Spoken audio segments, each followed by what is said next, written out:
Digong gustong hampasin si Senator Trillanes ng microphone. I'll be presenting later on, Mr. Chairman, a video of his actual admission of these accounts.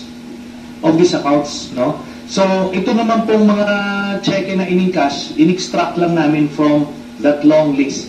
Mga managers' checks po yan, hindi nawawala sa system po yan. And later on,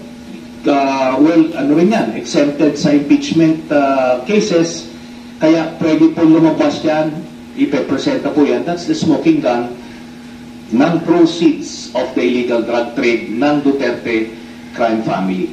Will the former president be okay that if we draft the waiver now, that it be signed today instead of tomorrow? Will you be fine with that, Mr. President?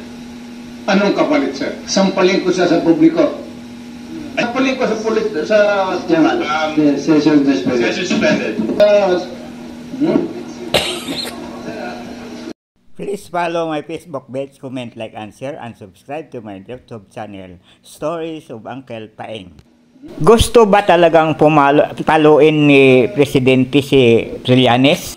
Oo.